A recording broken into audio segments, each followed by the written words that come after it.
apa ngaji ning diwehi kuwi mesti ana unen-unen surga ada di telapak kaki ibu. Tapuk lambemu lho kowe. Ngapa?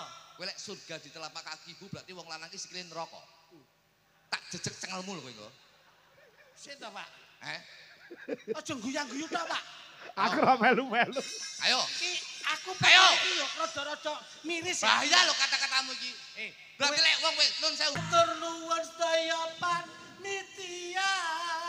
Panitia. Terus piye kuwi? Aja angel-angel to. Beh, kene lek mikir lakon aku. Panggah omong. Pokoknya ora lali bersyukur. Gedekne rasa syukur sareng-sareng kalian para warga masyarakat wonten ing Kayen Lor, Majo Klitik, Joglodo. Dawuh keleresan Mas Kangkong. Nggih.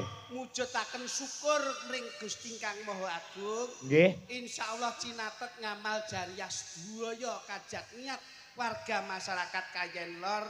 Insyaallah ridho lan hidayah sedaya tumurun dumateng warga masyarakat Kayen Lor sedayanipun. Sehat awake, dawa umure, lancar rezekine. Niki kula katitik piyayi-piyayi Kayen Lor menika anggenipun kagungan kajat. Kaya ngeten niki guyubipun Mas Kang. Iya. Saestu kaya-kaya kula meri. Meri perkara Kayen Lor senasa kados pundi wilayahipun radi Kediri pinggir. Tapi ini yang bisa membawa nama baik desa dan membawa nama baik kabupaten dan membawa nama baik negara Indonesia yang selalu mengangkat harkat martabat budaya Indonesia. Tepuk tangan untuk masyarakat Kayen Lor. Hebat loh Mas. Tur pendak taun loh Mas ngene iki. Saestu. Wong niku nek berbagi kebahagiaan orang dadak duwe pamrih, yen bersedekah yo ora dadak ngewehi balesan.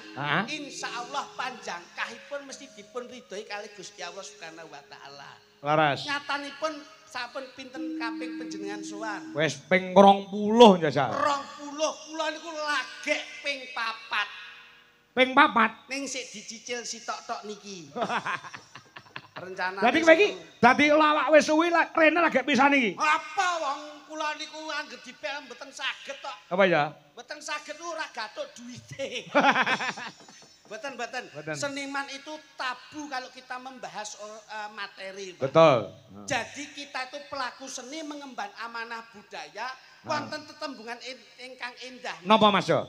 Budaya kuwi yen didol larang, yen disuwun mesti diparingke. Dikekke. Mula kados panjenengan, yen ngedol budaya niki atribute mahal, Mas. Mahal. Tapi karena nyambung silaturahmi, menanamkan tali persaudaraan, arepa propira sing penting nyambung paseduluran. Betul. Niki, Mas. Nggih. Kula bengi niki mboten petung duit mboten. Weh.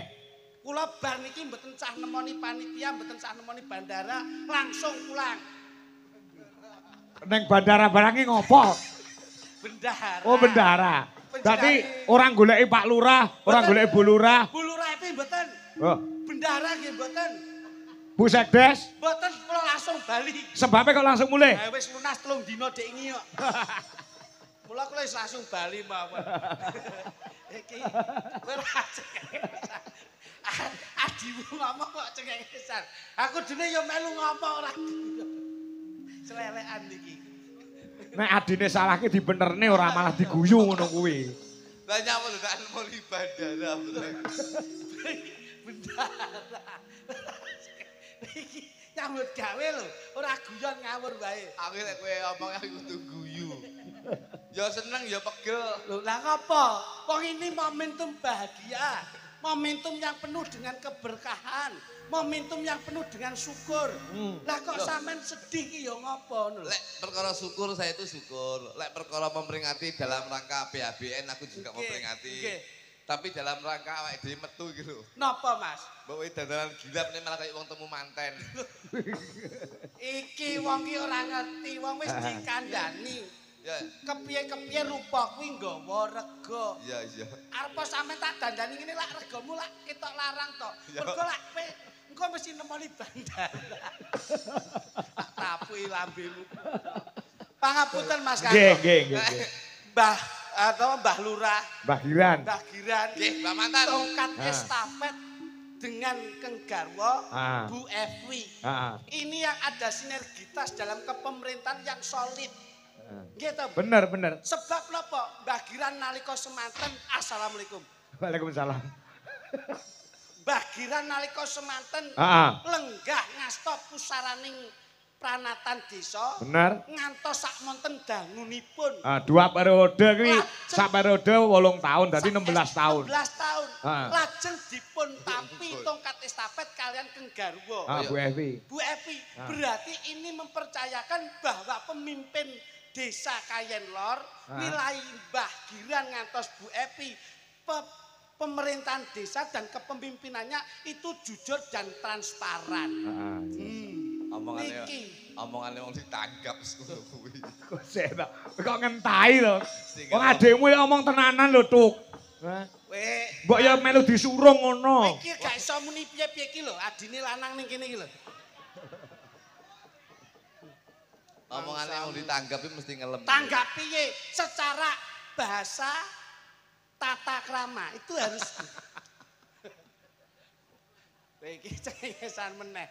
Aku wis kowe ngomong yang kudu guyu. Kowe rasa cengengesan. Gage ndak ngomong jajal. Ngene. Piye, Jok?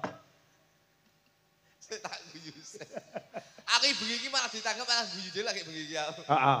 Biasane guyokne wong ning kowe guyu dhewe. Malah sing guyuk niki. Ngopo perkarane? Ya niki perkara ketemu bandara.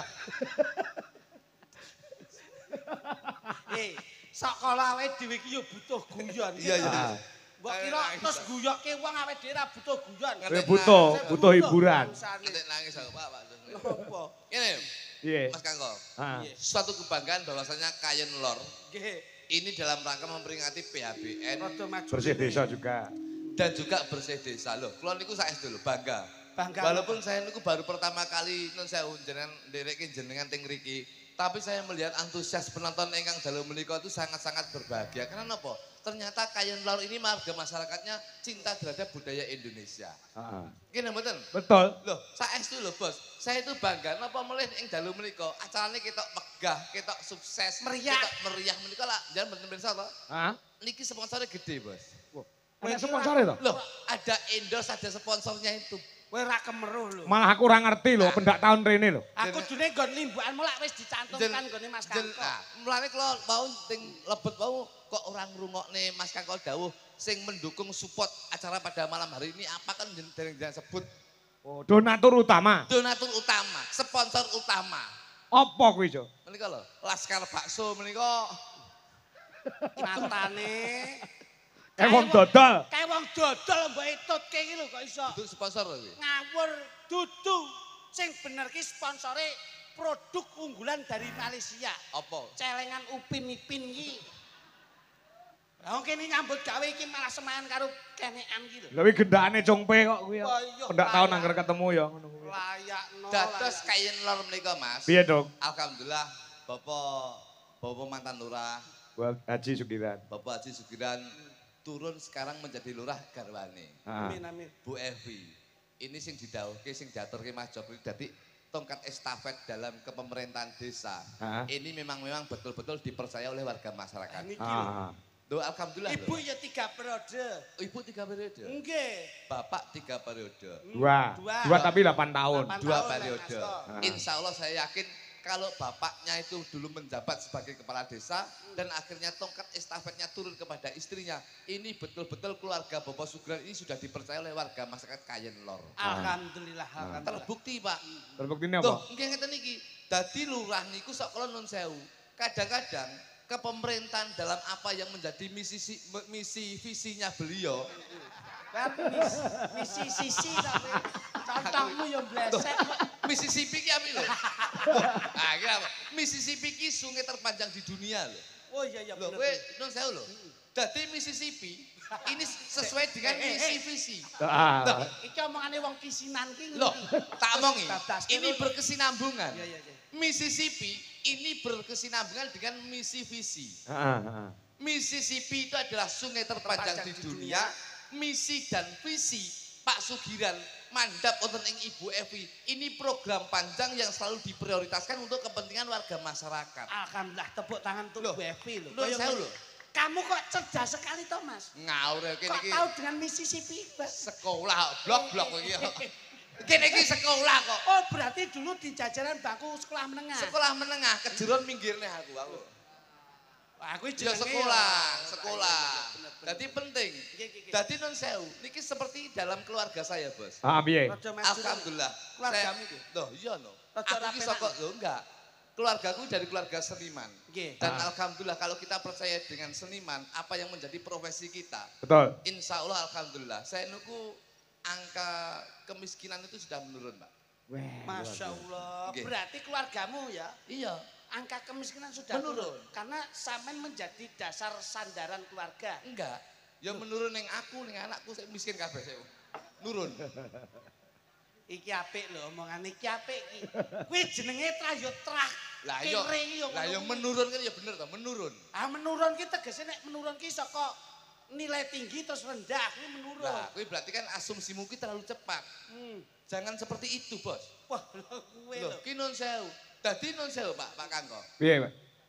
Pak Kangko ing dalu menika ngasta dateng Kayen Lor menika sudah 20 kali. 20 kali ini salah satu angka yang nun sewu, angka yang yen kula mastani nggih Pak Kangko nggih. Angka sing diarani angka sing sakral. Kalih dosa 20. Masya Allah. 20 ulang tahunnya Indonesia yang ke-80. 80. Yen diotak-atuk gaduk wong Jawa. Nun sewu nggih Mas Kangko. 20 karo 80. 80. Jumlahe pira? 100. 100. 100 angkane pira? 100. Yen dijumlah ayo jumlah yo 100. tetep 1. Loh, piye ta kuwi? 100 ki yo 100. 100 ki jumlahe pira? Jumlahe angkane 1. Lah yo 100. Jumlahe 1. 100. Kowe iki ora male. Mau jare 1, saiki 100. Nah, iki kowe iki kesusu. Tegese 100 menika Pak Kang. 100 tegese? 100 menika saka tembung sa menika sayek saka kapti. Tegese gumolong nyawiji antara pejabat kalih masyarakat, insyaallah sinergi pejabat dekat dengan masyarakat dan insyaallah masyarakat akan melekat di hati pejabat. Karena menanamkan persatuan dan kesatuan. Apa yang menjadi kepentingan masyarakat, insyaallah pejabat akan melaksanakan tugasnya menuruti apa yang menjadi aspirasi masyarakat. Betul. Nggih mboten? Nggih. Sam menika saka tembung sayek saka kapti. Mulane sing dalane sayek saka kapti pejabat karo masyarakat sami ugi kalih panjenengan dalang kalih para wiyaga. Menika saged dipun wastani sayek saka kapti. Menika yen adewe ngarani menika manunggaling kawula Gusti. Dhuwur obah ngisor ya obah. Sama-sama ada kekompakan. Menika manunggaling kawula Gusti. Niki ilmu tuwek, Pak. Ilmu tuwek. Saestu menika ilmu Jawa. Kula niku sakniki nun sewu, kula nyinaoni babakan kejawen. Apik Mas, apik. Wong Jawa ki ya kudu aja ilang jawane. Leres. Sayek saka. Tus menika saka tembung. Tus. Suwi men to Mas. Mikir. Loh, katanya kamu itu kaya komputer cepet. Tus menika saka tembung tus. Tas. Wangel tus jangel. Yo tembunge tus kata awalnya itu tus ngono lho. Tus. Nah, ngono. Tus menika saka tembung tus. Ora celelekan lho. TUS. Tene. Tatak uki usaha S menika salat. Oh iya, Tatak mlakune usaha apa sing dikarepne ning aja lali manembah marang Gusti Kang Arya Jagat Gusti Allah Subhanahu wa taala. Menika sampun terbukti belinya Ibu Lurah dan juga Bapak mantan Lurah. Menika Pak Lurah ngagem saka Ibu Lurah ngagem jilbab. Menika sing diarani budidaya oleh ning aja lali manembah marang Gusti Allah Subhanahu wa taala. Sebabe Pak Haji Giran kok ngagem songkok ngopo? Mengko lek nggih helm dikira pemadam kebakaran. Ora iku atribute piyai. Lah ya songkok. Song menika saka tembung song. Songkok. Menika songkok. Ya song tegese. Song menika saka tembung ora gosong atine ning bakal urip kesehatan. Wah, kok menika saka tembung kok menika mangkok. Mangkok menika filosofine wadah. Dadi madai aspirasi masyarakat insyaallah akan melaksanakan tugas beliau sebagai pejabat. Sapa kuwi? Pak Wantan Lurah Pak Sugiran. Sugiran, Sugih. Oh, Giat. ran menika sak paran-paran. Wah. Sugih belionya sehat awake sak paran-paran ki saka tembung mararana masyarakate lor etan kulon lan kidul insyaallah tidak ada jiwa diskriminasi antara satu dengan yang lainnya semuanya akan diratakan kesejahteraan marga masyarakat desa Kajen Lor ini yang selalu diutamakan. Lho kuwi lho. Dadi merata. Merata. Mulane dipercaya akhirnya turun ning Ibu Evi, Pak. Evi, ekonomi. Oh. Insyaallah ekonominya akan melonjak tinggi, warga masyarakat Kajen Lor insyaallah ora bakal kekurangan sandang pangan tuing papan. Makmur. Vi menika vitalitas, tenaga, hebat kudu kuat. Dadi persamaan gender. Itu yang selalu diutamakan. Gitu, Pak? Betul. Iki imane kuat. Beliaunya Ibu Lurah Evi dadi beliau Ibu Lurah wong wedok. Insyaallah imane kuat. Mergo godo-godo itu berbagai cara. Mergo Bu Evi ini sudah diakui negara bahwa seorang wanita adalah tiang negara. Dan Pak Sugiran niku sudah diakui bahwasanya beliau itu sebagai tiang jaler. Menika dadi Lha dadi yo tiang jaler. Oh iya lah yo kaya ngono kuwi. Hebat lho Pak ngeten iki. Oh dadi sampean bisa mengetahui keikhlasan beliau itu. Ikhlas. Dadi keikhlasannya Pak Sugiran iki non sewu. Niki non sewu, kula lek nodi niki nodi nggih. Nodi iki lek wong kadang-kadang ora ngerti nodi iki apa ngono ya. Jajal. Jajal iki dadi dalang ikhlas. Ikhlas, sabar. Sakniki kula tekon. Jenengan umpama mlaku teng gang to nggih. Nggih. Ning kono nek dhuwit 100.000. Niku sampean cukup napa mboten? Tak cukup. Sampean pendet. Tak cukup. Berarti sampean ki nun sewu. Kadang-kadang sampean itu masih mempunyai rasa bahwasanya itu bukan hak jenengan tapi tetap jenengan cukup. Nek ngono tak cukup. Piye to Mas? Sik to, kata-kata sing kula cekel kata pertama wau. Dan cukup mboten? Tak cukup no. Tak cukup lagi salah. Loh, maksudnya diambil itu diberikan kepada orang yang tidak mampu kan? Garis besarnya dicukup ora? Dipendet. Nah, wis mek kuwi tok. Wis mek kuwi tok. Ning gang nek dhuwit 100.000 jan cukup mboten? Tak cukup. Nah, wis titik. Berarti intine Mas Kangko? Berarti non sewu sik gelem jukuk duduk duweke. Loh.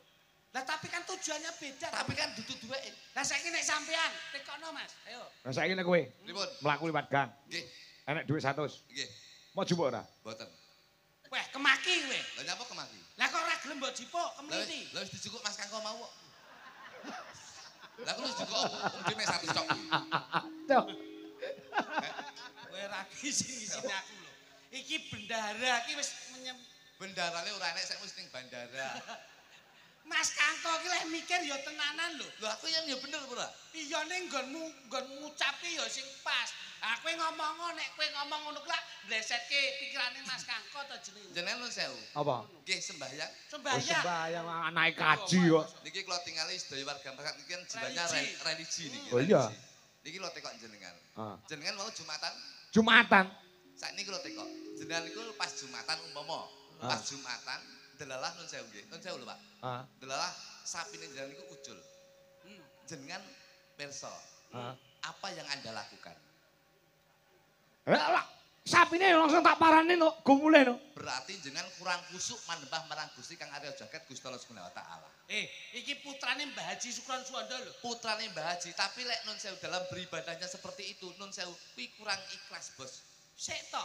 Lah nek wong salat terus panjenengan sapine ucul terus goleki to. Iya no. Bener to, Mas? Berarti salate batal, Bos. Kok batal saiki nek nek ngubur sapi yo. Lah lek aku nyebut kok. Ibadah. Yo, Jumatan. Jumatan mau. Terus sapi muncul. Yo. Ayo kowe piye? Loh, yo meneng ae panggah salat.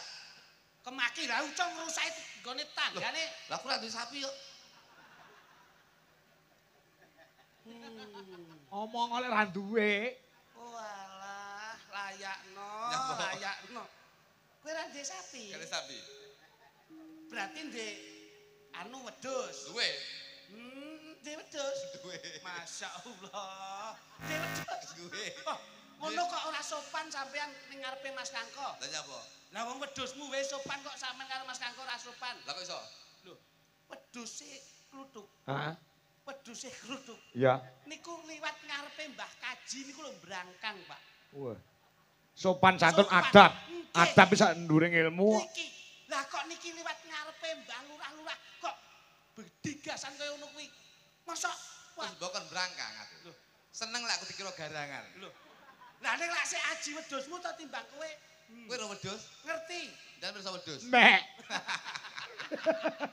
Saiki tak tekoni wedhus. Apa? Wedhus ki madhep ngulon.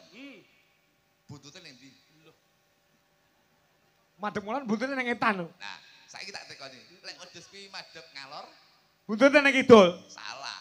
Lho, kuwi lumrahe ya, Mas, lumrahe. Nek ndase ning etan, buntute ning kulon. Wedhus madhep ngulon, buntute ning ndi? Lho, ning etan. Saiki lek wedhus madhep ngalor. Lho, buntute ya ning kidul gitu, Mas. Iya. Salah. Ya panggah ning etan. Lho, kok ning etan iki lho? Lho wedhus mek noleh tok ngene ya. Kan madhep. Iki lho, Pak Liye wedhus iki pintere ramok. Kowe tak tonyo tenan lho kowe. Alah lek menunjuk ndek iki lho Pali yo. Wong digugu tenan gunemamu kok iso. Ya, Ngene iki fungsionalnya beda. Ya. Nyih. Lah kowe mare pegel kok. Pegel pijet ngono. Iki ora kok pegel perkara awak, Mas. Ning pikiran. Dijak omong Mas Kangko ya penak, tak jak omong penak. Mbok omong karo sampean angel kok. Angel ora digarap. Lho. Ya, diomongi repot ta iki. Heeh. Sik ngengkel ngumpani kuwi nek. Diomongi aku wis isin banyulku ya kuwi. Oh, repot ya, Ram. Nyun pangapunten. Ah, piye? Niki lak nuansanya nuansa syukuran. Baby, sehat selalu ya Bu. Ngono. Pak Sugiran. Yang mana? Oh, beliaunya tuh. Sampun pirsa to? Beliaunya itu loh. Bu Evi yang ngagem jilbab itu. Wah, kayak istrimu ya. Istriku juga seperti itu. Jilbaban ngoten. Oh iya, berukut. Masya Allah, ndase wis enek ta? Enak cilik nih saya. Oh iya. Iki. Sehat ya Bu. Insyaallah. Mesti anu yeting nih. Lho ora, aku nek karo bojone iki ya rada mangkel lho, Pak. Lah apa? Kepiye? Penonton sing linggo pager. Nggih. Sawangok ini kayak numpak kol. Kowe aja sembrono lho. Ibu-ibu itu pejuang pahlawan wanita. Juang opo? Lho, lha iki ibu-ibu sing mirsani ngene iki rumangsamu. Kan sore ngadeg lho. Sore ngadeg lho. Kae lenggane tembok ki direwangi senajan to diseneni kancane. Heeh. Peksa.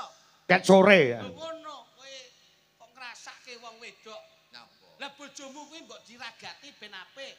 Lho. Berarti roh bojoku. Ya ora. Oh, audien wae ngerti kok. Nyongkot piye ngaur. Biyen nyongkot urung tak rabi. Begitu aku dadi dagelan laris, saiki wis gak nyongkot neh. Lah pripun? Untune ndenge tak kawat. Masyaallah. Alhamdulillah begitu tak kawat ndenge udan terus sambil bledek lambene. Berarti yo ngono ki nek azab. Wong ki sak madya, pangapunten. Heeh. Bu Evi itu beliaunya itu sederhana. Heeh. Sak madya. Biasanya pejabat itu lah mesti diapik-apikke, Ya. dienek-enekke. Tapi kesederhanaan beliau Pak Haji Giran kalian Ibu Evi, Bu Haja, itu semua kesederhanaan. Mula perlu dicontoh. Sing ngomong sederhana sapa? Kowe tak tekoni. Iki nun sewu. Secara riset penelitian saya, wong wedok itu nun sewu lebih boros. Boros apa? Ora percaya tekono Bu Evi. Bu Evi ki ning lemari jilbabe lek 12 sak luwih. Tapi Pak Sugiran ini paling sokok mek loro. Ayo, tekono.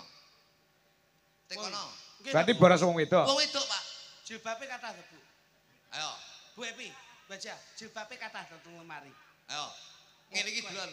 Beda. Kok pengajian beda. Yasinan beda. Pertemuan PKK beda. PKK beda. Akeh lho jilbabe Bu Evi. Nek Pak Haji Giran. Loro yakin aku. Loh. Iki sing dikira dak apik sing ning omah wis mbulak. Yakin aku. Contongnya angger jebles. Loh iya lho, iki riset lho Bos. Penelitian lho Pak Kangko. Nun sewu lho. Iki riset. Penelitian saya dan sudah terbukti 99,9% ini nun sewu. Ini sudah diakui Pak. Diakui perkara apa? Loh, diakui dengan riset penelitian saya bahwasanya wong wedok niku nun sewu. Dengan situasional nun sewu. Wong lanang ki apapun bentuk pengorbanannya itu demi seorang wanita. Alah, ya panggah wong wedok. Ora iso. Panggah wong wedok iki nun sewu menangan dhewe. Delon. Loh, ayu. Ibu ki, sing kono ya ayu. Dandan cantik, jilbab ya becik, wedaan ya celaan ya lipstikan. Ya ora? Ayo. Wong lanang delon iki. Yo. Ireng-ireng koyo ngene iki. Iki pengorbanannya beliau, loyalitas untuk seseorang wanita. Bos, nun sewu kowe aja nun sewu semena-mena karo wong lanang lho kowe. Aku ki perwakilan. Lah kok malah nesu karo aku ki lho. Loh iya loh. Loh aku lah ngandake Bu Lurah itu seorang wanita, pahlawan wanita. Loh, tapi kadang-kadang kata-katamu nun sewu. Kadang-kadang kowe diskriminasi karo wong lanang kowe. Sekarang kan emansipasi. Emansipasi boleh, tapi seharusnya persamaan gender itu harus diutamakan. Lah wong wedok salah apa Jajal? Loh, dandan ayu-ayu. Matamu dandan ayu nggih bojone kok iso. Sing ngomong sapa? Loh, ya mek nek tontonan tok dandan ayu. Jajal ning omah, kok nggih daster jebol-jebol. Ya ora? Ewang ono to Mas? Lah kenyataane yo ngono, bojoku lek gelem macak yo ning ngarepe wong. Ya ora? Ya lek pas tanggapan tok dandan ayu. Ndek ngilep TikTok lho. Nggih daster kok klewer lho. Harkat martabat kaum wanita. Ora kamu jajah. Loh, tidak menjajah, Bos. Saya berbicara realita ini. Ngene iki melek sewengi utuh. Perjuangane kanggo sapa? Kanggo keluarga. Sing ngomong sapa? Nggih gedhekke anak, nggih minterke anak. Sing ngomong sapa? Loh, iki lho paling dienggo tuku skincare dhewe. Loh. Wong wedok itu dienggo tuku skincare dhewe. Lek wong lanang iki dienggo kebutuhan rumah tangga saulan full, Bos. Loh, deloken kowe laruh pepatah utawa pantun kowe. Apa? Dolanan bowling kena beling. Apa kuwi? Sing wedok glowing, sing lanang gulung kuming. Oh. Ya ora? Deloken wong lanang-lanang iki lho nelongso iki. Hidup wong lanang. Kenyataane kaya ngene iki. Jakrek Nganti uireng-ireng direwangi ning tengah sawah. Tengah sawah Pak Kakak. Golekne sapa ngono? Wong wedok. Lah iya. Wah, ya ora? Hidup wong lanang. Wong wedok-wedok iki nek ora percaya karo wong wedok, ngopo Bu Lurah nggon kayen lor kok ya wedok? Mergo seorang wanita itu adalah nuwun sewu. Wah. Nek tapi kalau tidak didahului wong lanang Pak Sugiran, apa? Ora mungkin Bewi dadi lurah. Tapi kowe kudu ngerti bahwa seorang wanita itu sudah nun pangapunten. Apa? Arep ngaji ning diwe kuwi mesti ana unen-unen surga ada di telapak kaki ibu. Tapuk lambemu lho kowe. Ngapa? Kowe lek surga di telapak kaki ibu berarti wong lanang iki sikile neraka. Tak jejeg cengelmu lho kowe engko. Sik to, Pak. Aja guyang-guyu tok, Pak. Aku ora melu-melu. Ayo. Iki aku iki yo rada-rada miris. Bahaya lho kata-katamu iki. Berarti lek wong nun sewu, dunia itu paradok. Enek awan, enek bengi, enek isu, enek sore, enek ndur, enek ngisor. Lek di telapak kaki ibu surga, berarti telapak ini wong lanang iki neraka. Tak jejeki kowe. Lah sing ngomong rak sampean. Lho tapi kata-katamu aja ngono. Lho, ning aku tetep belani ibu. Ora iso. Kowe arepe ngoyo bojomu sedina 50.000, sedina 100.000, ndase mumet, Mas. Mumete nyapa? Ibu-ibu dhewe bojone 50.000 kon dadekne mang dina ora kemeng sirahe, Maksudnya piye? Iki 50.000 kon dadekne mang dina nganti mekare rong kecakup iki. Utang bang titil ora kan. Utang mekar ditagih wong wedok delik sing ngadepi wong lanang, sing nyaur wong lanang. Apa wong wedok? Ya ora? Ditagih bang lho wong wedok delik. Sing bayar wong lanang. Ngengkel kowe. Hidup wong lanang. Hidup lanang. Jakrek lanangan tok ini kene. Bosok kowe. Wedoke ra enek sing ngewangi kok. Ben bosok kowe. Anu kene, hidup wong wedok. Hidup wong wedok. Iki mek telu tok Itu hambleset iki. Ayo le. Biarpun saya tetap non sewu. Ibu-ibu tidak mau berontak karena wong wedok ki sarwa ngalah. Nyamuk ngalah. Isuk wis tangi isah-isah. Nggih to Mas Kakak. Sik neruske olah-olah.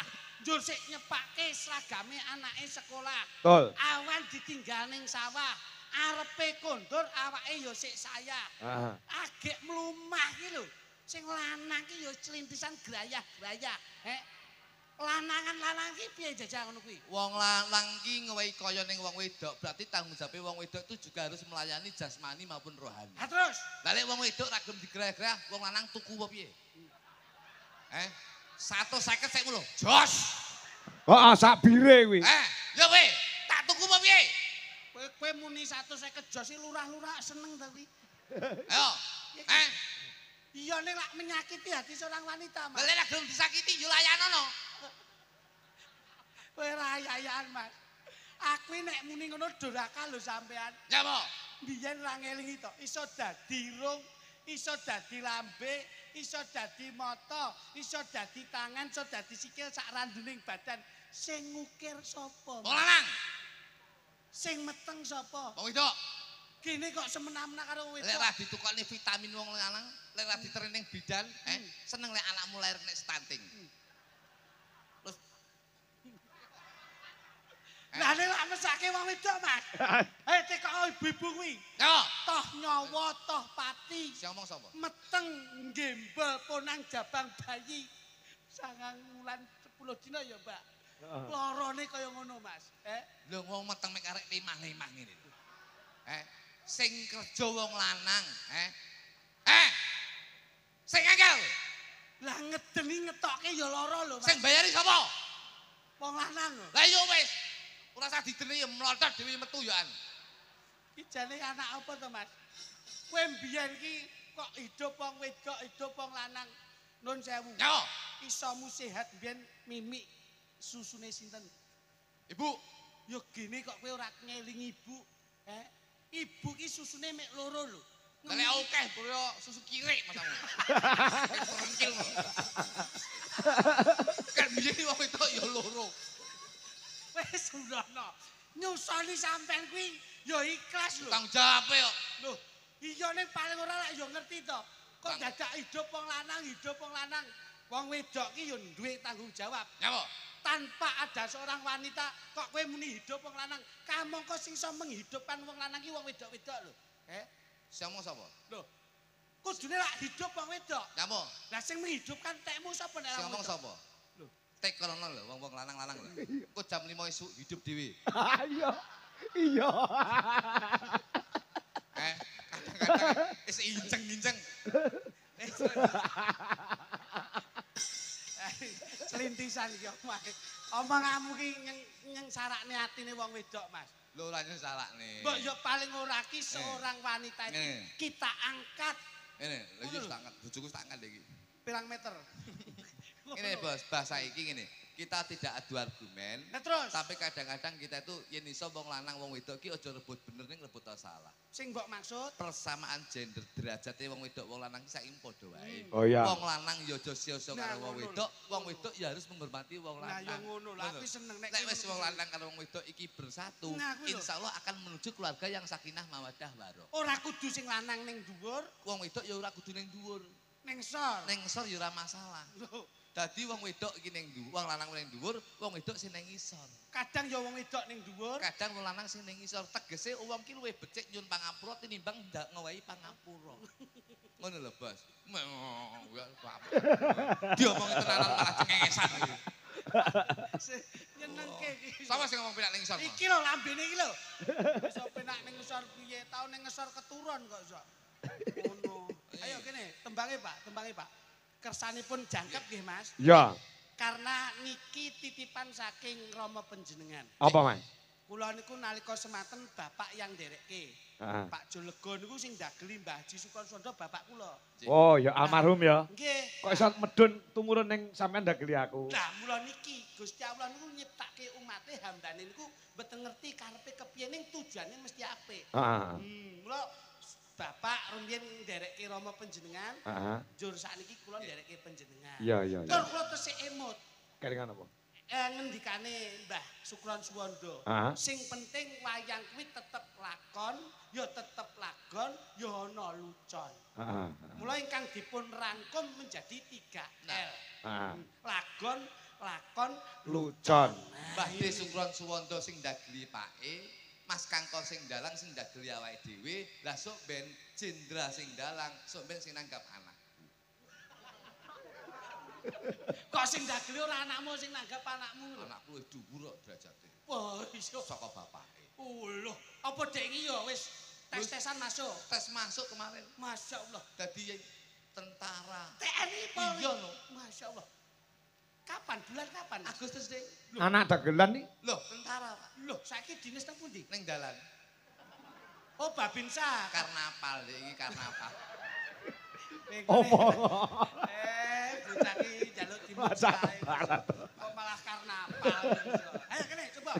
Aminor. Pak Joro. Ayo Mas Ucu. Nggih, ya. Kali sinten no? Tapi kersanipun barokah nggih, Gus. Oh iya iya, heeh. Anu, niki salam kali dulur kula lanang, Kang Samirin.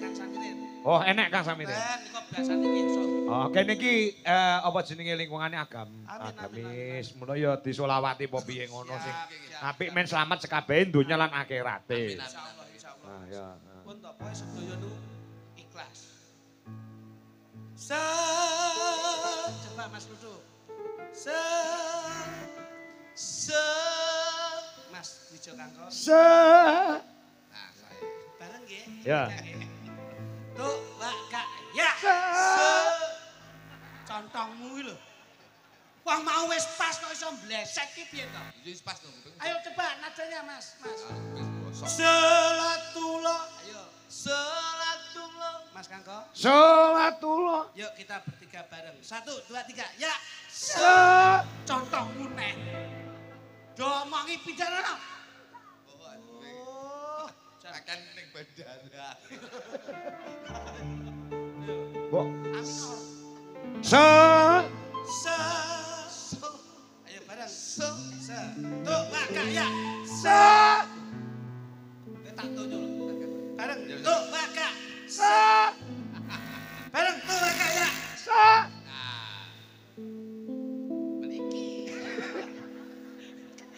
Jenengan ki yo provokasi. Kang, enggak tapuken. Ayo kamu di situ aja. Siap. Salatullah. Salatullah salamullah ala Rasulullah. Stop. Anak Haji lho. Selawat kok bleset iki. Bleset piye to ya bener. Ayo Mas Duduk jajal sih. Aku. Salatullah salamullah sampean. Allah Tuhan Rasulillah. Iya Mas Kakak. Salatullah salamullah alana. Ayo kowe. Gentenan jare. Ora. Iki salah. Ayo. Ora, iki salah. Ngopo kok iso? Ben jajal iki Mas dadi apik kok iso. Ayo. Aku sih. Tawassalna bi bismillah wa bil hadim Rasulillah wa kuri ucap bismillah. Ayo Mas Eko.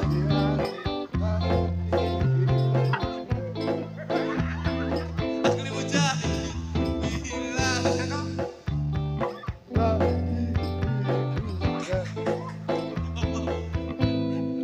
Lah kok lek tak benerke engko ora lucu. Oh, iya. Piye to iki? Pancen yo tak salah. Apik lho. Jenengan kudu nderek lho iki. Ya. Dwi linggo salingkul. Ya sinden-sinden barang melu. Sik. Ya. Acarane lah bersih desa kabeh rawuh dereng gedongo Kula cok kudu derek ndedonga mugi sedaya ahli swarga. aja kudu Derek ndedonga mugi sedaya ahli swarga.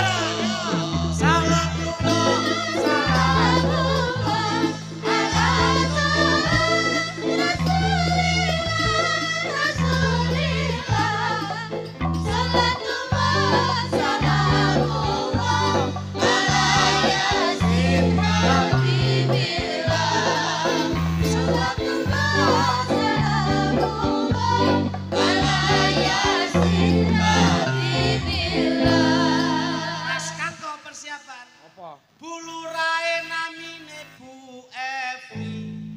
Bu Evi mugi kathah rejeki. Yen dipirsani seneng ngaji. Memang Bu Evi cantik sekali. Yen dipirsani kok seneng ngaji. Memang Bu Evi cantik sekali. Garwane ke Bapak Haji Kiran. Bapak Jikiran. Ayo, persiapan. Widekku. Ora nesu wae. Diwarahi sik. Widekku engko. Iya sabar. Ora kowe iki kudu. Lah kowe ya kudune dekku. Nek ibadah bareng-bareng kok iso. Garwane Bapak Haji Kiran. Pak Haji Kiran tetap tampan. Rina wengi manembah pangeran. Rezekine sak parang-parang. Rina wengi manembah pangeran. Rezekine sak parang-parang.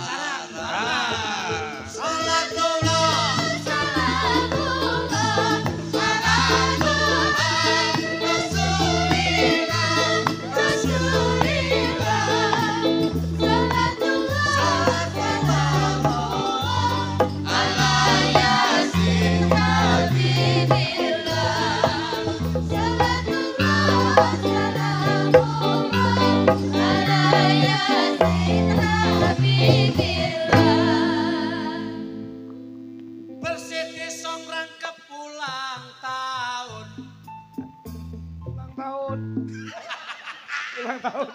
Nah, kula ki nek pun ngitung jenengan ndak persiapan. Lah kowe ora ngomongi aku. Kula lak pun ngomong to. Omong piye? Di mana kita ketemu di panggung harus ada spontanitas. Oh, ya. Bersih desa karo ulang tahun.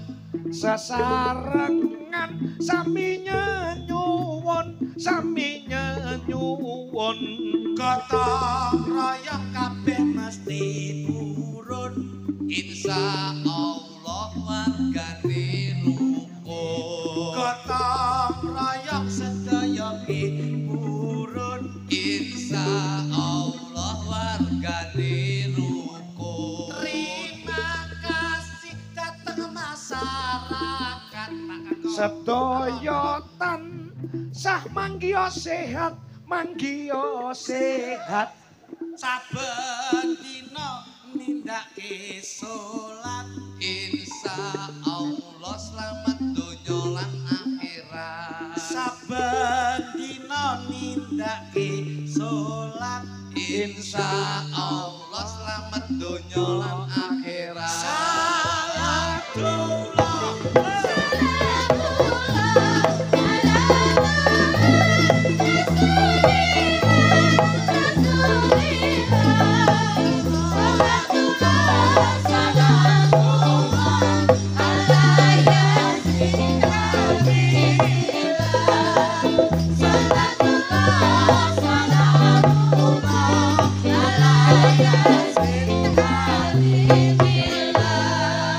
Matur nuwun sedaya panitia. panitia terus piye kuwi aja angel-angel to beh kene lagi mikir lakon aku panggah omong Karena ini semua mikir, Pak. Matur nuwun sedaya panitia. semoga bahagia Jangan lupa selalu berdoa. Mudah-mudahan semua panitia dapat lindungan dari Yang Maha Kuasa. Kowe malah yo bleset kok contohmu. Ono ki wis bleset Mudah-mudahan semua panitia dapat lindungan dari Yang Maha Kuasa. Wis bleset, Pak.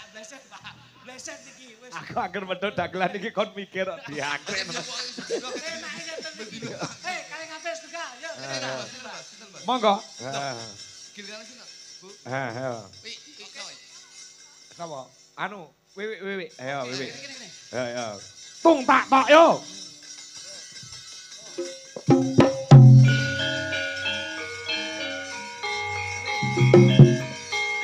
Gro. Wah. Aja kaget kok. Aku sing teko. Wah, sing durung kenal-kenal. Sing durung tepung iki lho. Areke wis jewude.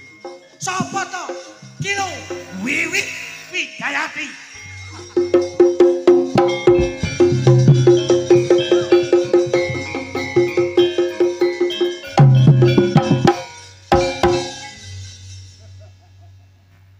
Sehat ya, Pi?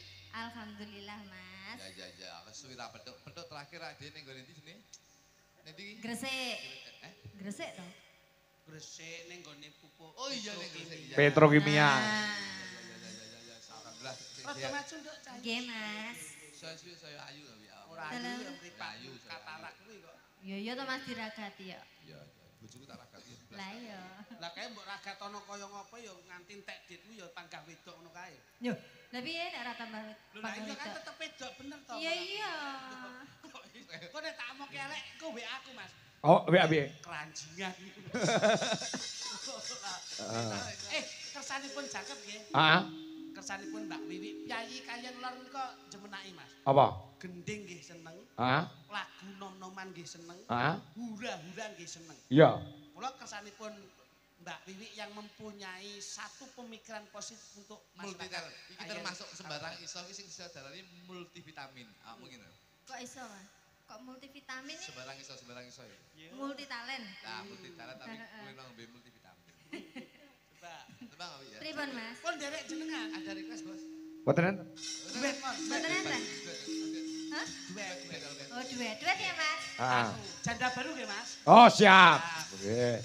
Wah, janda baru. Kaya pas lah. Kaya pas kuwi ke rondo lho kuwi. Lawas tapi. Oh, tapi sekarang yang harus kita up lagi Mas. Ah, iya. Tembang-tembang dahulu-dahulu yang harus kita up lagi. Oke mungkin lagu-lagu saat ini sok kalau nggih sok kalau kesel. Oh iya. Di up. Yang tidak mengurangi pentatonis dan diatonis. Aha. Ini adalah kolaborasi notasi di antara musik dan gamelan. Oke. Ya gen cetha ya dibawani sithik pelok to? Oke. Ah. Janda baru. Janda baru kok bawa, Pak. Ora enek bopone to kuwi. Boten, kamu sari kok. Ora enek ya. Jeb-jebane sing pas Mas. Piye? Jam-jamane sing piye njalukmu? Deg-degan dek tok tok tak gitu cet. Nganggo mandek. Ada jeb-jebannya. Ya ya iki basane wong lawas jep-jepan. Atau deg-degan dek dang ding cet dang ding cet dentak tuntung cet. Nah, kuwi bisa. Jeb-jeban. Jeb-jeban. Mas Luduk yang jeb. Oke. Aku sing ngomong Sing jeb-jeban. Jeb-jebanmu sik nyetrum. Kuwi lah hook jeb swing. Kuwi metode tinju e. Ayo. Deg-degan Mas.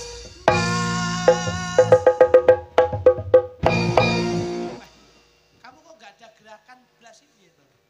Intro sik to, Mas, ben ketok gamelane Enggak, aku kok. juga iku geke lagune lali. apa. Oh, ora. Iki tak gaekne. Pertama ngene iki lagune.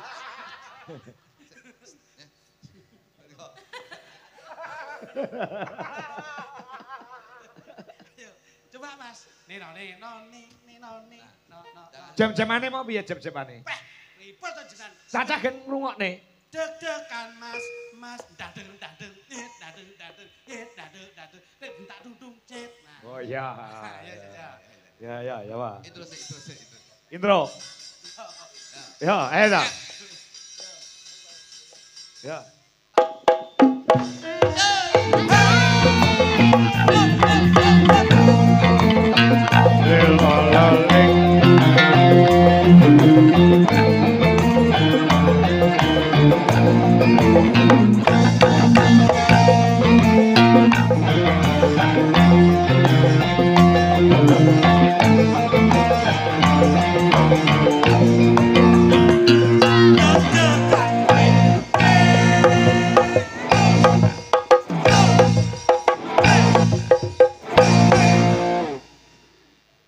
Anu Mas, ini yogonya Mas Kangko iki lah penuh dengan spirit tuh. Semangat. Kamu kok nggak pakai spirit tuh gimana? Ini spirit saya itu Fanta. Itu Sprite. Sprite. kok. Lah ya ngapa lho Mas kok lemes ngapa? Coba. Enggak. Deg-degan.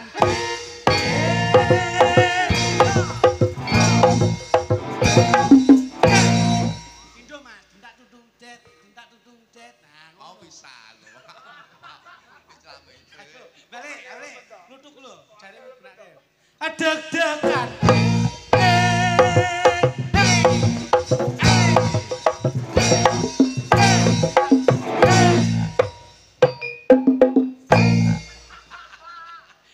Dua kali kok mbok tambahi ngopo to? Kadung ini spirit. Kadung penak ya, Duk. Udah menak Pak. Heeh, lara dibablas ke mana. Deg-degan. Jantungku deg-degan.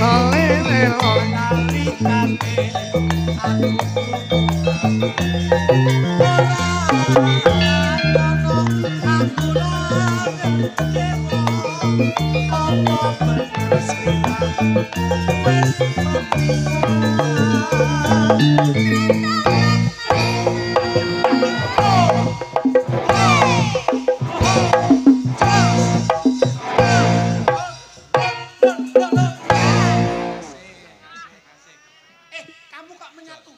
Berarti ada hubungan chemistry.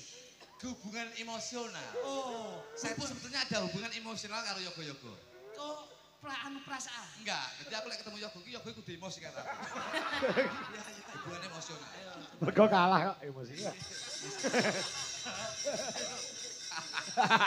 Tertapan mas.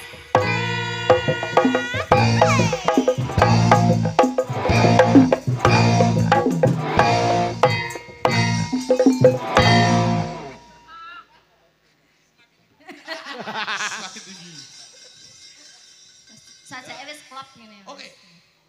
Tertapan. Tidak.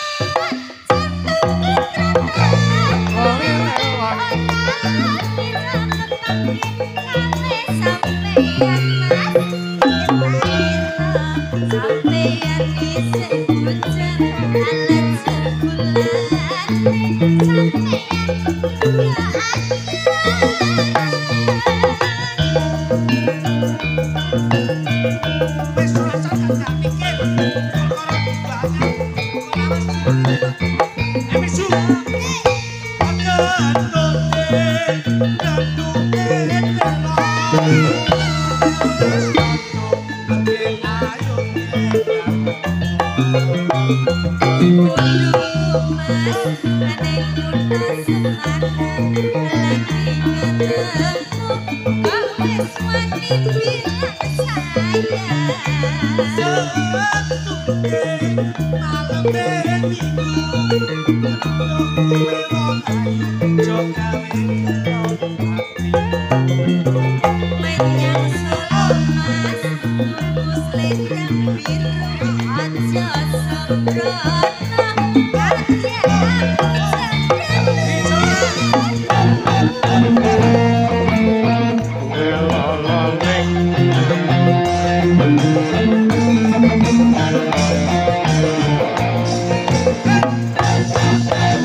Sampeyan sing gerak. Kok nek sampeyan sing gerak aku sing nembang. Bodoh ae. Lah tak menake to. Deg-degan.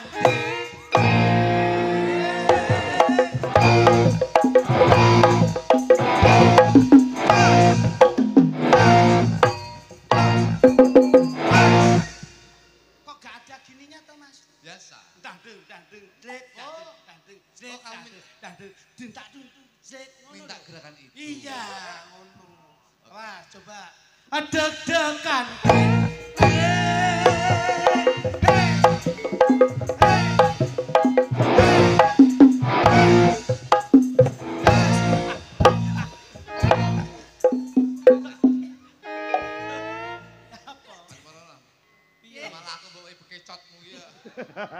Kowe iki yo ngono kok kowe.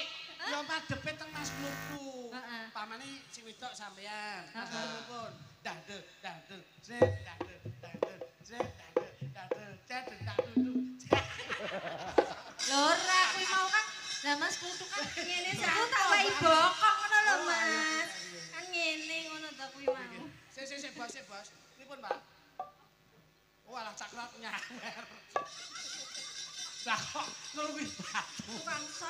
Tukang son jebule. Heeh.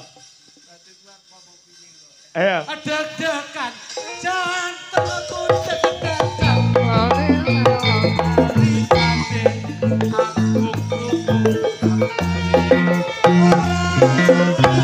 Aku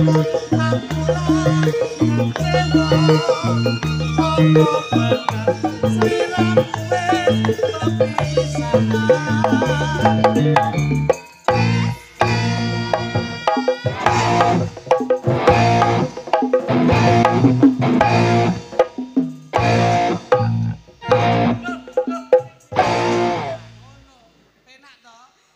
Piye? Bayu jari iso madu-madu to. Gak akan kena. Sing wedok basa dicep klutuki nembange lali. Heeh. Lah kuwi suwe ora kesentuh dadi. Ora nyetrum. Cara sawahno pro. Heeh, iya. Perro. Nelo to. Tretetan Mas. Mas. Ya.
Anu entuk salam ki Mas Jo.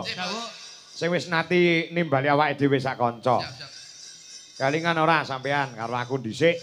Tau ditimbali wonten ing Kepulauan Riau wonten ing Batam. Masyaallah nggih. Pak Haji Samijo. Nah, Janipun nggih. bulan apa Mas? Napa? Bulan Ini timbali teng Batam. April. April kalau wingi janipun dipun timbali ngrika Mas. Heeh. Ning krono nggih kula kalian Mas tasih kathah damelan Heeh. terus nyuwun pangapunten dening saged sowan warga PWKT. PWKT Paguyuban Warga Karanganyar Karanganyar, Tentrem. nggih. Oh, ngono. Alhamdulillah. Salam teng Batam nggih Mas. Nggih, menika salam kagem Mas Jo Klintik karo Jo Kluthuk. Nggih. Kula isih kalingan numpak bis bil up. Numpak bis menika nggih Jepang menika. Numpak bis Sing bil up. boenceng supir kentut ya. Sak lawase urip aku dintuti supir bis Batam ya kuwi. Kok iso? Lah piye to bise meledos tak enceng kombri lah kok supire ngene. Mak bruwet to jan. Menika bil up Mas Jepang. Jepang. Kan seksine lho. Kancane kebledosan malih. Lah kok urung mingkem lho. Menika bis menika bil up Jepang. Nggih. Lah kok meledos. Ngono. Matur nuwun. Lanjut ya. Monggo. Loro ya. Nggih Mas nggih. Mayang karo anu sapa jenenge kuwi sapa jenenge? Anu Wanda. Ya kene lho. Ya. Support musik. Bergembira, Bergembira semua sudah bebas merdeka.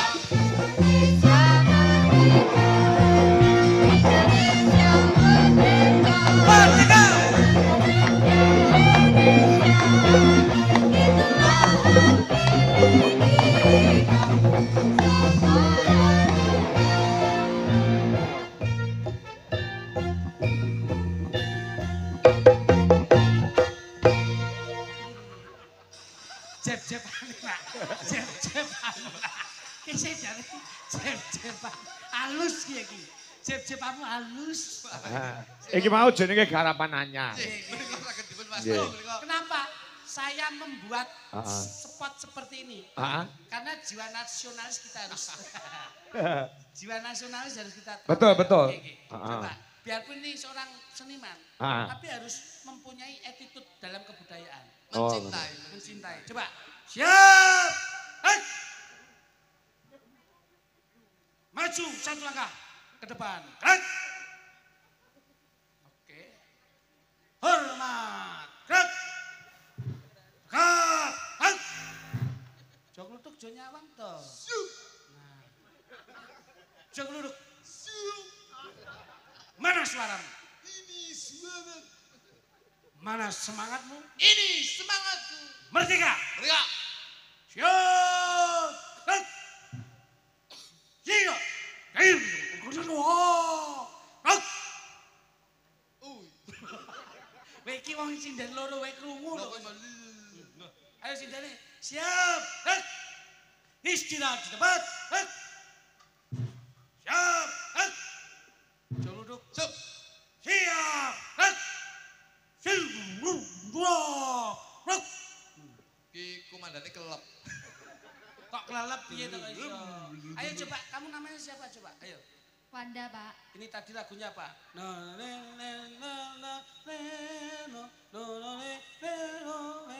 Apa? Garuda Pancasila. Garuda Pancasila. Oh ya benar. Ya. Benar. Garuda Pancasila. Aku lapan dukungmu. Benar. Anu kamu coba nama siapa? Namaku Mayang. Maya. Ayo coba ini lagunya apa? Coba dilihat. Dilihat. Endi? Dengarkan. Lah iya. Ayo. Gugur bunga. Betul. Ayo jangan duduk. Oke. Lagunya tuh Pancasila. Kamu harus tahu ya. Kamu harus tahu. Ayo. Lola lela. Sorak-sorak bergembira. Ganti. Mau kayak Garuda Pancasila mau. Mau itu mencela-mencela. Ayo coba kamu siapa namamu? Mayang. Maya, ayo. Neno. Indonesia Raya. Betul. Mas duduk. Ayo coba. Le.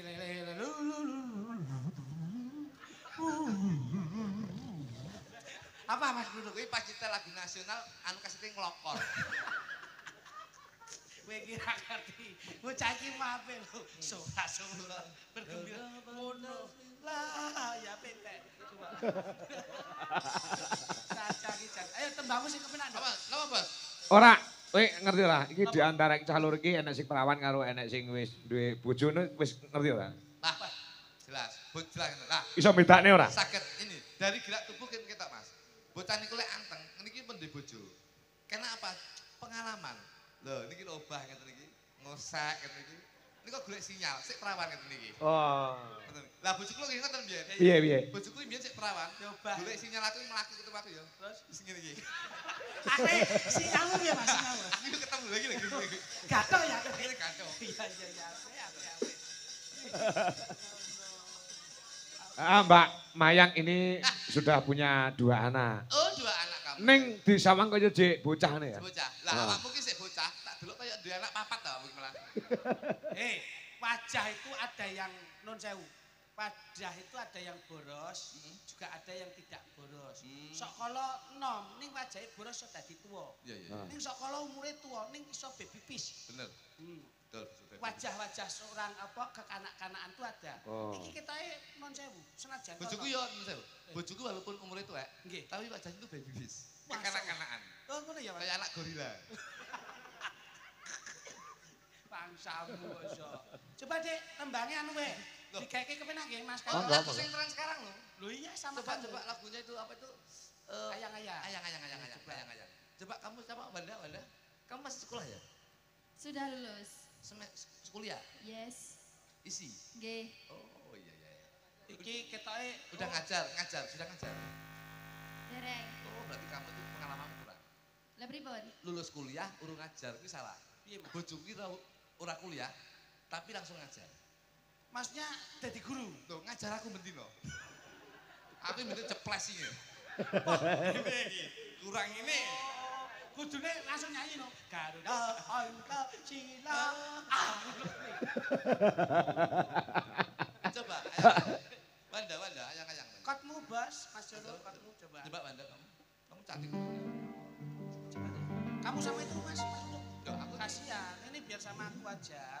Soalnya aku itu orangnya serius. Kamu kan selalu bergurau. Lah nek sajake kok sirmu karo Wanda karo Mayang moh ngono ngopo? Piyak-piyak lu aku sik apik koyo ngene lho. Api oleh tilas. Kabeh iki tilas, Mas. Kowe mbiyen iso ning ngene iki tilasane saka bapak. Kabeh iki tilasan, kabeh iki gentenan. Kowe arep sugih so ya gentenan karo anakmu. So anakmu genti karo putumu. Kabeh iki tilasan. Mula seneng golek tilasan. Kayak kowe ya. Oh, cangkemmu. Lah yo dirasane Pak E to padha karo mau to. Kowe iki omong-omong rasa digugu. Lah ngelingna aku to. Aku lak dengi ngaji karo Gus Bahru, karo Gus Ilham, semua itu akan bergantian. Yo tetep dadi tilasan. Tilasane mbahe biyen teruske karo putrane. Terus putrane dewasa duwe anak, teruske meneh karo anake. Lah mula kan kabeh tilasan. Seneng golek tilasan. Yen aku ora. Lha mesti iki tilasan sapa? Ngomong apa ora Pak Cetro? Do Dewa Dewi tilasane.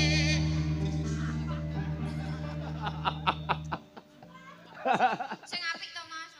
Wis sesuk budal dhewe. Lho pancen sesuk prei yuk kontrol ke dhewe. Oh gak deng. Sesuk main. Coba ndak, kamu ndak. Kamu cantik sekali. Do omongi, kamu sama itu lho. Aku ora sing ngono. Golek aku sing ngene iki kok. Senengamu cilik-cilik ngono. Glon alise ketel kaya ngono lho, rambut tok. Walah. Ora yo Mas. Bojoku ngono iki. Pripun? Kan alisnya tipis, Mas. Heeh. Rambut marai bojomu ditato. Akhirnya dilesel to kae. Tipis, entek akhirnya brundul Mas alisnya. Akhirnya tukane obat penumbuh rambut ning gone Pilot. Pak RT Pak. Ning gone ane Mas, jual beli online. Ah iya. Penumbuh rambut cair. Oh iya, dileletne. Ditetesi ngono iki. Tetes nih. Lah kok ditinggal turun deledek, Mas. Tak deloki rong dina tangi lho kok raine iki rambut tok Mas niki. Lah, anake gendruwo yang yo. Wah, layakno dekne aku ning omahmu to. Bojomu turu mengkurep, tak kira marmut lho. Kuwi ngono dilasamu. Kene. Cobi Mas, Ah. Mas. Dik, coba sampean. Ah ditesik sakrunge nyuwara. Nggih. Nah. Sapa Dok namanya? Wanda. Wan itu adalah wanita selalu merendah di depan laki-laki. Amara, Wanda Amara. Da itu adalah dari mata turun ke hati, dari hati turun ke hati. Iya. Mula tatapan matanya menanamkan di dalam hatinya. Padha wae.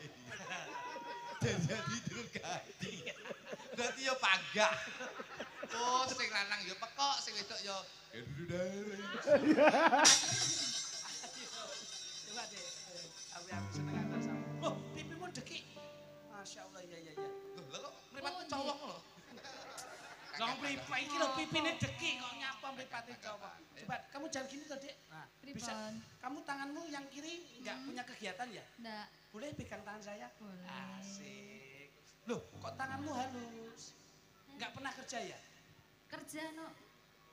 Betul. Lah iki apa tadus, wedus.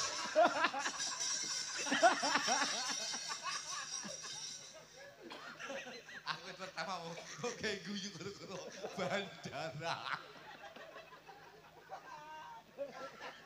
Wis to Mas Rene Mas. Mriko sampun ditotok kali bandara mriko. Jenengan ndak ida. Tahu kok wong iki bahagia itu penting. Dino kleruk cangkemmu asline. Malam iki. Dewa-dewa ning asmara ku ana ati kawula anggun kula lampu tresna datan kendhat saking jabon Tak rewangi, tak pateni laire tresno kang suci kasunyatan ento aku sliramu bisa nyawiji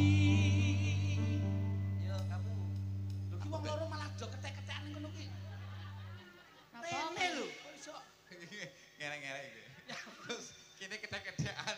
Terus sing gede opo? King Kong. Mantan dasmu. Kok kede-kedean. Lu kamu diberuk. Beruk. Kok nggak King Kong? Ayo, Ayo Mas kemana? Ucuki, coba Mas Kanto. Iya, coba sih. Coba ya. Aku Mas. Iya. Duh, dewa-dewa ning asmara kuatno ati kawula anggon kula labet tresno datang kendhat saking coba Tak enteni, tak pateni, tak enteni, tak pateni. nyanyi apa iki tanteni pateni ae wis arep dipateni ae kok Iya, Mas. Kaken membuli aku. Mula ngene iki kadusan to sampean. Aku iki karena mbuli kamu, kowe iki tak enteni tak pateni. Kaken mbuli kancane. Ayo, muke. Yuk, ayang-ayang. muke apa Muke, yuk Jai. muke Karepe muli musik karo oke. Tetes sisi. Oke. Yuk, munyung. Yuk, mari kita. Yuk, musik sing.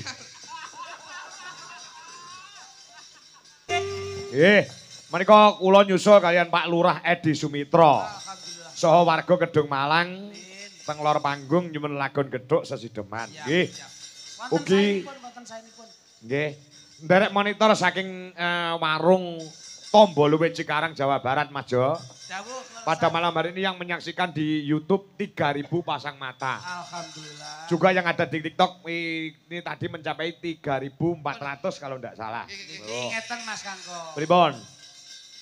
Teknologi yang sudah maju Hah? karena ini dunia digitalisasi sekarang sudah beda. Ya. Kula panjenengan itu ada simbiosis mutualisme. Kita dan diuntungkan dan menguntungkan. Ya. Nggih sebaliknya kita sebagai pelaku seni juga butuh napa menika secara kontak siaran langsung itu harus yang positif. Betul. Gitu Mas. Dan Nggih. kalau wonten ingkang dipun gantos-gantos jer piyayi niku kesanipun sok penasaran. Ya. Tapi kula panjenengan namung saged titip karena konsep pagelaran budaya ini murni budaya Jawa ya harus disesuaikan dengan apa atributnya budaya Jawa. Ah, nggih. Jadilah konten kreator yang Nah. cerdas. Jadi budaya ini nenek hal-hal sing kira-kira negatif yang dipotong dhewe. Jangan mudah memotong berita hoak utawa berita bohong. Nah, niku. Nggih, menika ugi wonten saking Likming Kayen Kidul. Limin. Sugeng ngajahi wajib ugi. Assalamualaikum Mas Kangko, waalaikumsalam. Nggih, dari monitor Dwi Jolaras di Indonesia Pak Marsono saking Madiun. Ah niki nggih. Nggih, ugi menika. Sukses terus Pak Kangko, salam dari Diantoko. Yang saya utamakan adalah dari beliaunya menjadi Bobo Haji Sugiran. Nyuwun lagon Gerajakan Banyuwangi. Kising duwun Pak Haji Giran, Mas Joklitik Joklutuk. Dawuh. Waranggonone tasih kalih. Sing dereng nembang Mbak Cungpe kelawan Budewi Kurniawati. Ya. Dan menika damel gonggongan Mas. Ngoten. Supon musik Mas Doro, yo. Gue ngedekne Budewi kelawan Mbak Retno Cungpe, yo. Dwi Jolaras musik.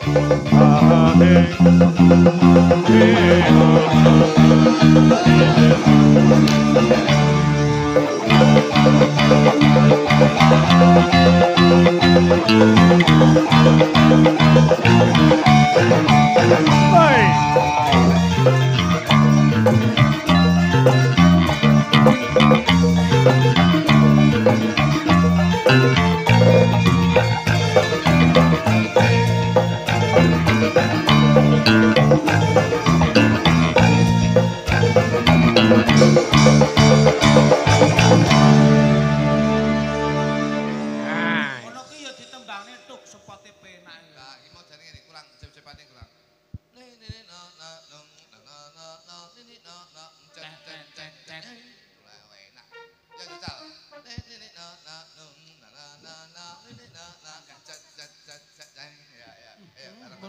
mari Mas Yo, Ded. iki. Ya, Mbok Ser.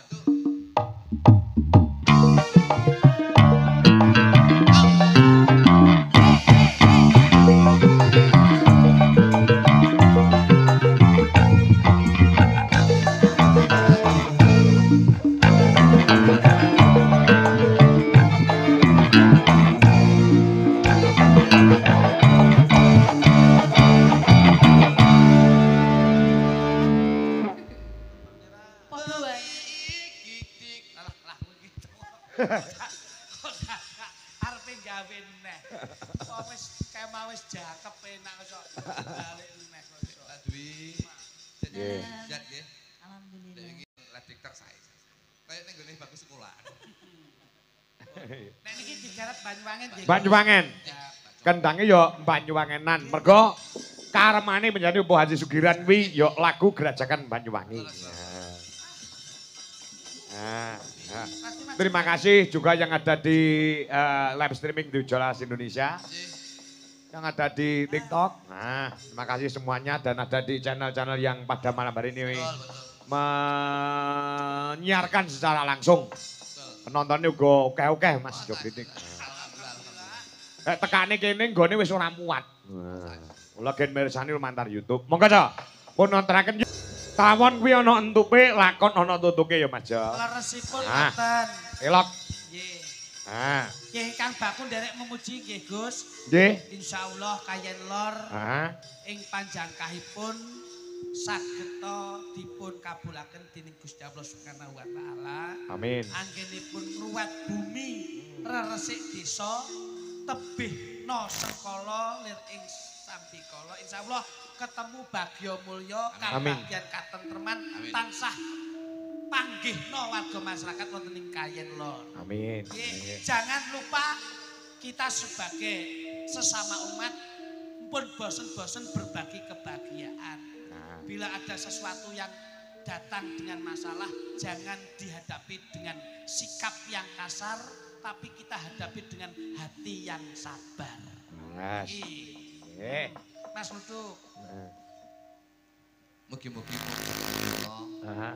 sing nanggap selamat, sing ditangkap selamat, sing Amin. dodol selamat, tangga tembaro selamat, sing dodol selamat, sedaya binatangan selamat berkah barokah saking Gusti Allah Subhanahu wa taala. Amin. Matur nuwun nggih Mas Jogritik.